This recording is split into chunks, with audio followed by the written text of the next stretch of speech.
त्योहार हिंदू समुदाय के सबसे प्रमुख त्योहारों में से एक है। होली का एक महत्वपूर्ण हिस्सा है होलिका दहन। इसे फाल्गुन मास की पूर्णिमा को मनाया जाता है तथा इसके अगले दिन रंग गुलाल की होली होती है। कई अन्य हिंदू त्योहारों की तरह होली भी बुराई पर अच्छाई की जीत का प्रतीक है। हम हर वर्ष बड़े ही धूमधाम से रंगों का त्योहार होली मनाते हैं। उससे एक दिन पहले मुख्य होली का त्योहार मनाया जाता है, जिसे होलिका दहन कहते हैं। इसमें सुबह के समय लोग वहां जाकर पूजा करते हैं, जहां रात को होलिका दहन होना होता है और रात में धूमधाम से होलिका दहन किया जाता है। हर त्योहार की अपनी एक कहानी होती है, जो धार्मिक मान्यताओं पर आधारित होती है। होली के पीछे भी एक कहानी है। इसकी कथा सतयुग के एक दैत्यराज हिरण्यकश्यप व उसके पुत्र भक्त प्रहलाद से जुड़ी हुई है। महर्षि कश्यप की पत्नी दक्ष पुत्री दीति के गर्भ से 2 महान पराक्रमी बालकों का जन्म हुआ। इनमें से बड़े का नाम हिरण्यकश्यप और छोटे का नाम हिरण्याक्ष था। दोनों ही महाबलशाली, महापराक्रमी और आत्मबल संपन्न थे। दोनों भाइयों ने युद्ध में देवताओं को पराजित करके स्वर्ग पर अधिकार कर लिया। एक समय जब हिरण्याक्ष ने पृथ्वी को पाताल में ले जाकर छिपा दिया, तब भगवान विष्णु ने वराह अवतार लेकर पृथ्वी की रक्षा के लिए हिरण्याक्ष का वध किया। अपने प्रिय भाई हिरण्याक्ष के वध से दुखी होकर हिरण्यकश्यप महेंद्राचल पर्वत पर चला गया। वो भगवान विष्णु द्वारा अपने भाई की हत्या का बदला लेने के लिए ब्रह्मा जी की घोर तपस्या करने लगा। तभी इंद्र आदि देवताओं ने हिरण्यकश्यप के राज्य पर आक्रमण कर दिया और उन्हें राज्य विहीन कर दिया। दैत्यगण इस युद्ध में पराजित हुए और पाताल लोक को भाग गए। देवराज इंद्र, लगता है सारे दैत्य डरकर पाताल लोक में जाकर छुप गए हैं। बस हिरण्यकश्यप की पत्नी कयाधु ही महल में शेष है। हिरण्यकश्यप की पत्नी कयाधु को बंदी बना लो। देवराज इंद्र ने हिरण्यकश्यप के महल में प्रवेश करके उसकी पत्नी कयाधु को बंदी बना लिया। मुझे छोड़ दीजिए देवराज इंद्र, मैं गर्भवती हूँ। नहीं, हम एक दैत्य की पत्नी को यहाँ नहीं छोड़ सकते। ये हम सभी देवताओं के लिए हानिकारक है। देवराज इंद्र कयाधु को बंदी बनाकर ले जाने लगे। तभी रास्ते में उनकी देवर्षि नारद से भेंट हो गई। कोई बचाओ, मेरी रक्षा करो। नारायण नारायण। देवराज इंद्र, कयाधु को कहाँ ले जा रहे हो? देवर्षि नारद, इसके गर्भ में हिरण्यकश्यप का अंश है। अगर वो जीवित रहा तो एक दैत्य और जन्म ले लेगा। मैं ऐसा कदापि नहीं होने दूंगा। नहीं देवराज इंद्र, कयाधु के गर्भ में पल रहा शिशु आगे चलकर भगवान विष्णु का परम भक्त बनेगा। इसे मारना तुम्हारी शक्ति के बाहर है, अतः इसे छोड़ दो। नारद जी के कथन का मान रखते हुए इंद्र ने कयाधु को छोड़ दिया और वापस चले गए। नारद जी कयाधु को अपने आश्रम में ले आए और बोले, बेटी, तुम यहाँ आराम से रहो। जब तक तुम्हारा पति हिरण्यकश्यप अपनी तपस्या पूरी करके नहीं लौटता, तुम इसी आश्रम में रहोगी। हे देवर्षि, आपने मेरी और मेरी होने वाली संतान की रक्षा की। मैं सदैव आपकी आभारी रहूंगी। कयाधु उस आश्रम में नारद जी के सुंदर प्रवचनों का लाभ लेती हुई सुखपूर्वक रहने लगी, जिसका गर्भ में पल रहे शिशु पर भी गहरा प्रभाव पड़ा। भगवान विष्णु के नाम का जाप कयाधु और उसके होने वाले बच्चों के कानों में सदैव पड़ता रहता था। धीरे धीरे समय बीता और कयाधु ने एक पुत्र को जन्म दिया, जिसका नाम प्रहलाद रखा गया। इधर हिरण्यकश्यप की कठोर तपस्या पूरी हो चुकी थी। वरदान मिलने के बाद हिरण्यकश्यप को अपने ऊपर अहंकार हो गया और वो तीनों लोगों पर अत्याचार करने लगा। कुछ समय के बाद कयाधु भी प्रहलाद को लेकर राजमहल में आ गई। भक्त प्रहलाद शिक्षा दीक्षा ग्रहण करने गए तो वहाँ भी वो श्री हरि का नाम ही जपते थे। जब ये बात हिरण्यकश्यप को पता चली तो वो क्रोध में आ गया। अरे, ये बड़ा दुरात्मा है, इसको मार डालो। अब इसके जीने से कोई लाभ नहीं है, क्योंकि ये शत्रु प्रेमी तो अपने कुल का ही नाश करने वाला हो गया है। नहीं नहीं स्वामी, ऐसा मत कीजिए। मेरे लाल, मेरे बालक को छोड़ दीजिए। ये आपका पुत्र है। सैनिकों ने प्रहलाद को अनेकों प्रकार से मारने की चेष्टा की, पर उनके सभी प्रयास श्रीहरि की कृपा से असफल हो जाते थे। हिरण्यकशिपु ने प्रहलाद के हाथ पैर बांधकर समुद्र में फेंकवाया, विषैले सांपों से डसवाया और पर्वत शिखर से गिराया, पर भगवान विष्णु के आशीर्वाद से प्रहलाद को कुछ भी नहीं हुआ। विष मिला भोजन खाने के बाद भी प्रहलाद पर कोई असर नहीं हुआ। प्रहलाद को मारने के सब प्रकार के प्रयास विफल हो चुके थे। एक दिन हिरण्यकश्यप इसी चिंता में डूबा हुआ था, तभी उसकी बहन होलिका उसके पास आई और बोली, भैया, मैं इतने महान बलशाली राजा को इस तरह चिंता में डूबा नहीं देख सकती। आपको आपकी सभी चिंताओं से मुक्ति दिलाने के लिए मैं आपके पास एक प्रस्ताव लेकर आई हूँ। कैसा प्रस्ताव बहन होलिका? मेरी तो सबसे बड़ी चिंता वो विष्णु भक्त प्रहलाद है। मुझे तो सिर्फ उसे मृत्यु दंड देना है, उसके बाद मेरी सारी चिंताएं दूर हो जाएंगी। हाँ भैया, मेरे पास एक रास्ता है जिसके द्वारा आप प्रहलाद को मार सकते हो। भैया, आप तो जानते ही हो, मुझे भगवान ब्रह्मा से वरदान प्राप्त है कि अग्नि मेरा कुछ नहीं बिगाड़ सकती। यदि मैं प्रहलाद को अपनी गोद में बिठाकर अग्नि में बैठ जाऊं, अर्थात सैनिकों की सहायता से एक बड़ी जगह पर चिता जलाई जाए और उस अग्नि में मैं प्रहलाद को अपनी गोद में लेकर बैठ जाऊंगी। मैं उसे कसकर पकड़ कर रखूंगी ताकि वो उस अग्नि से निकलकर भागने न पाए और उसी चिता में जलकर भस्म हो जाए। उसके पश्चात प्रहलाद जलकर भस्म हो जाएगा और आपके मार्ग का कांटा भी साफ हो जाएगा। अति उत्तम बहन होलिका, अति उत्तम। शीघ्र ही मैं सैनिकों को आदेश देता हूँ कि प्रहलाद के लिए एक बड़ी चिता तैयार की जाए। इसके बाद हिरण्यकश्यप ने अपने सैनिकों को यही आदेश दिया। कुछ ही समय में एक खाली जगह पर विशाल लकड़ियां और घास फूस इकट्ठी कर दी गई और उसके बीचों बीच होलिका प्रहलाद को अपनी गोद में लेकर बैठ गई। इसके पश्चात हिरण्यकश्यप की आज्ञा अनुसार उस चिता में आग लगा दी गई। आग लगते ही प्रहलाद हमेशा की तरह विष्णु विष्णु का नाम जपने लगा। जैसे जैसे अग्नि की आंच उन तक पहुंचने लगी, वैसे वैसे होलिका को उसकी तपन महसूस होने लगी। वो आश्चर्यचकित थी क्योंकि इससे पहले अग्नि ने उसे कभी ऐसा अनुभव नहीं करवाया था। अब अग्नि उन तक पहुंच चुकी थी और होलिका का शरीर उस अग्नि से जलने लगा था। तो वही प्रहलाद निश्चिंत होकर बैठा था और विष्णु नाम का जाप कर रहा था। होलिका को ये देखकर बहुत क्रोध आया और वो चीख चीख कर भगवान ब्रह्मा के दिए वरदान को झूठा बताने लगी। छल, मुझसे छल हुआ है। ब्रह्मदेव का वरदान झूठा है। बचाओ, कोई बचाओ। होलिका की बातों को सुनकर भगवान ब्रह्मा जी प्रकट हुए और बोले, शायद तुम भूल रही हो, ये वरदान देते समय मैंने तुमसे कहा था कि ये तभी प्रभावी होगा जब तुम इसे स्वयं की रक्षा करने या दूसरों की भलाई के लिए उपयोग करोगी, पर तुम्हारे हाथों से इस वरदान का दुरुपयोग हुआ है। तुमने इस वरदान के द्वारा निर्दोष बालक को मारने का दुस्साहस किया है, इसलिए तुम्हें अपनी करने का फल प्राप्त हुआ है। ये कहकर भगवान ब्रह्मा अंतर्ध्यान हो गए। वह अग्नि बहुत विशाल थी और होलिका चाहकर भी उस अग्नि से नहीं निकल सकती थी। प्रहलाद की रक्षा तो स्वयं नारायण कर रहे थे, इसलिए उसे कुछ नहीं हुआ।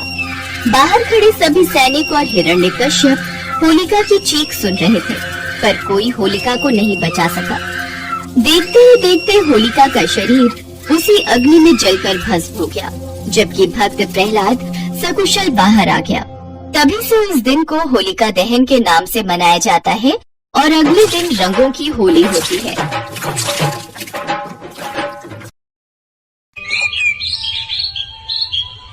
महर्षि कश्यप की पत्नी दक्ष पुत्री दीति के गर्भ से 2 महान पराक्रमी बालकों का जन्म हुआ। इनमें से बड़े का नाम हिरण्यकश्यप और छोटे का नाम हिरण्याक्ष था। दोनों भाइयों में बड़ी प्रीति थी। दोनों ही महाबलशाली, अमित पराक्रमी और आत्मबल संपन्न थे। दोनों भाइयों ने युद्ध में देवताओं को पराजित करके स्वर्ग पर अधिकार कर लिया। एक समय जब हिरण्याक्ष ने पृथ्वी को पाताल में ले जाकर छिपा दिया, तब भगवान विष्णु ने वराह अवतार लेकर पृथ्वी की रक्षा के लिए हिरण्याक्ष का वध किया। अपने प्रिय भाई हिरण्याक्ष के वध से दुखी होकर हिरण्यकश्यप महेंद्राचल पर्वत पर चला गया। वो भगवान विष्णु द्वारा अपने भाई की हत्या का बदला लेने के लिए ब्रह्मा जी की घोर तपस्या करने लगा।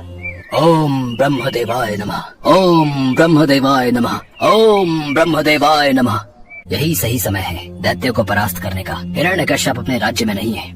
देवराज इंद्र, फिर तो हम दैत्यों पर आक्रमण कर देते हैं। इस तरह विचार करके देवताओं ने हिरण्यकश्यप के राज्य पर आक्रमण कर दिया और उन्हें राज्य विहीन कर दिया। दैत्यगण इस युद्ध में पराजित हुए और पाताल लोक को भाग गए। देवराज इंद्र, लगता है सारे दैत्य डरकर पाताल लोक में जाकर छिप गए हैं। बस हिरण्यकश्यप की पत्नी कयाधु महल में शेष है। हिरण्यकश्यप की पत्नी कयाधु को बंदी बना लो। देवराज इंद्र ने हिरण्यकश्यप के महल में प्रवेश करके उसकी पत्नी कयाधु को बंदी बना लिया। कोई बचाओ, मेरी रक्षा करो। नहीं, हम एक दैत्य की पत्नी को यूं खुला महल में नहीं छोड़ सकते। ये हम सभी देवताओं के लिए हानिकारक है। देवराज इंद्र कयाधु को बंदी बनाकर ले जाने लगे। तभी रास्ते में उनकी देवर्षि नारद से भेंट हो गई। नारायण नारायण। देवराज इंद्र, कयाधु को कहाँ लेकर जा रहे हो? देवर्षि नारद, इसके गर्भ में हिरण्यकश्यप का अंश है। अगर वो जीवित रहा तो एक दैत्य और जन्म ले लेगा। मैं ऐसा कदापि नहीं होने दूंगा।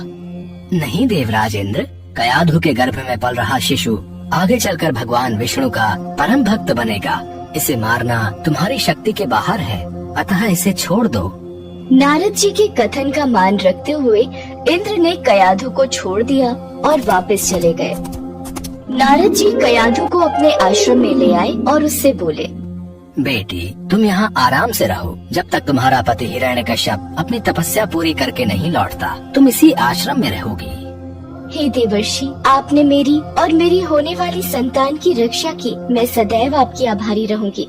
कयाधु उस पवित्र आश्रम में नारद जी के सुंदर प्रवचनों का लाभ लेती हुई सुख पूर्वक रहने लगी, जिसका गर्भ में पल रहे शिशु पर भी गहरा प्रभाव पड़ा। भगवान विष्णु के नाम का जाप कयाधु और उसके होने वाले बच्चों के कानों में सदैव पड़ता था। धीरे धीरे समय बीता और कयाधु ने एक पुत्र को जन्म दिया, जिसका नाम प्रहलाद रखा गया। इधर हिरण्यकश्यप की कठोर तपस्या पूरी हो चुकी थी। ब्रह्मा जी प्रकट हुए। हिरण्यकश्यप, मैं तुम्हारी तपस्या से प्रसन्न हूँ। मांगो, क्या वरदान मांगते हो?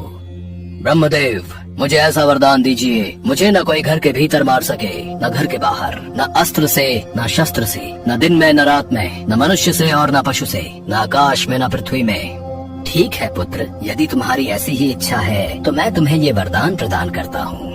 वरदान मिलने के बाद हिरण्यकश्यप को अपने ऊपर अहंकार हो गया और वो तीनों लोगों पर अत्याचार करने लगा। कुछ समय के बाद कयाधु भी प्रहलाद को लेकर राजमहल में आ गई। भक्त प्रहलाद शिक्षा दीक्षा ग्रहण करने गए तो वहाँ भी वो श्री हरि का नाम ही जपते थे।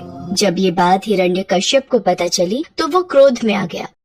अरे, ये बड़ा दुरात्मा है, इसको मार डालो। अब इसके जीने से कोई लाभ नहीं है, क्योंकि ये शत्रु प्रेमी तो अपने कुल का ही नाश करने वाला हो गया है।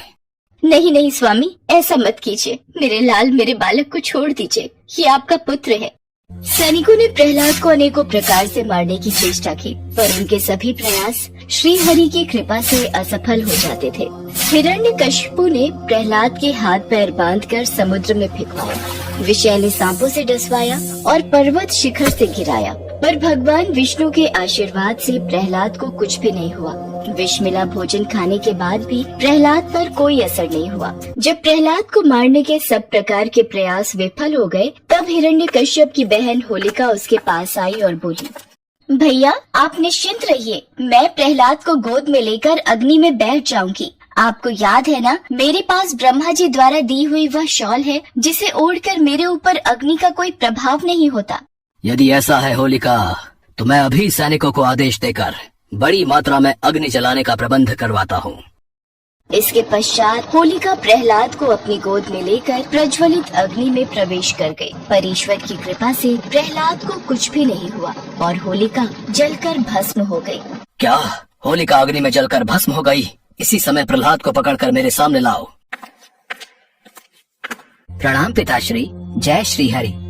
दुष्ट, तू निर्लज पापी है। मेरे सामने खड़े होकर तू उस हरि का नाम ले रहा है, जिसके बल पर तू ऐसी बहकी बहकी बातें करता है। तेरा वो ईश्वर कहाँ है? पिताश्री, श्रीहरि तो सभी जगह स्थित हैं। वो सब जगह है तो क्या इस महल में भी है? जी पिताश्री, इस महल में भी है। वो यदि यहाँ है तो मुझे इस खंभे में क्यों नहीं दिखाई देता? क्या तेरा वो विष्णु इस खंभे में भी है? जी पिताश्री, मुझे तो मेरे प्रभु श्रीहरि इस खंभे में भी दिखाई दे रहे हैं। इस विष्णु भक्त प्रहलाद को इस खंभे से बांध देता हूँ, देखता हूँ तेरा हरि तुझे कैसे बचाता है। तभी कयाधु दौड़ती हुई आती है और हिरण्यकश्यप से विनती करने लगती है। स्वामी, ये बालक है, इसे मत मारिए। मैं आपसे विनती करती हूँ, मेरे पुत्र को छोड़ दीजिए। नहीं, ऐसा नहीं हो सकता। अगर इसका हरि से बचाना चाहता है तो इस खंभे में से बाहर आएगा। प्रहलाद आंखें बंद किए जय श्री हरि नाम का जाप कर रहा था। ये देखकर क्रोध के मारे हिरण्यकश्यप स्वयं को संभाल नहीं सका और उसने बहुत जोर से उस खंबे पर आघात किया। उसी समय उस खंबे को तोड़कर एक विचित्र प्राणी निकलने लगा, जिसका आधा शरीर सिंह का और आधा शरीर मनुष्य का था। ये देखकर प्रहलाद सहित सभा में खड़े सभी लोग घबरा गए। यही भगवान श्री हरि का नरसिंह अवतार था।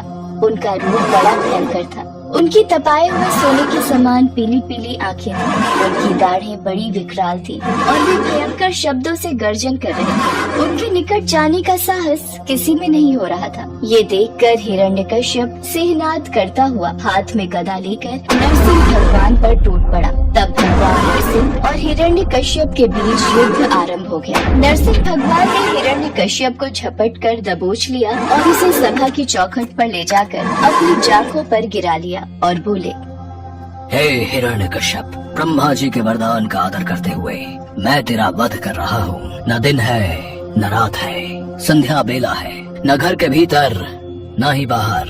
मैं तुझे चौखट पर मार रहा हूँ। न ही मनुष्य और न ही पशु, बल्कि मेरा आधा शरीर मनुष्य और आधा शरीर पशु का है। मैं तुझे किसी अस्त्र या शस्त्र से नहीं, बल्कि मैं तुझे अपने नाखूनों से मार रहा हूँ। इतना कहते ही नरसिंह भगवान ने अपने नाखूनों से हिरण्यकश्यप के कलेजे को फाड़कर उसे पृथ्वी पर पटक दिया। फिर वहाँ उपस्थित अन्य असुरों और दैत्यों को खदेड़ कर मार डाला। भगवान नरसिंह का क्रोध बढ़ता ही जा रहा था। वे हिरण्यकश्यप के सिंहासन पर विराजमान थे। उनकी क्रोधपूर्ण मुखाकृति को देखकर किसी को भी उनके निकट जाकर उनको प्रसन्न करने का साहस नहीं हो रहा था। देवताओं के आग्रह पर माता लक्ष्मी उनके निकट आई और भगवान के उग्र रूप को देखकर वे भी भयभीत हो गयी। तब ब्रह्मा जी ने प्रहलाद से कहा, पुत्र प्रहलाद, अब तुम ही भगवान नरसिंह को शांत कर सकते हो। जाओ, उनके समीप जाओ। प्रहलाद भगवान नरसिंह के समीप जाकर हाथ जोड़कर उनके चरणों में बैठ गए और भगवान नरसिंह के क्रोध को शांत किया। तत्पश्चात भगवान नरसिंह प्रहलाद को प्यार करने लगते हैं और प्रहलाद के आग्रह पर वो भगवान विष्णु के रूप में आते हैं और प्रहलाद को आशीर्वाद प्रदान कर अंतर्ध्यान हो जाते हैं।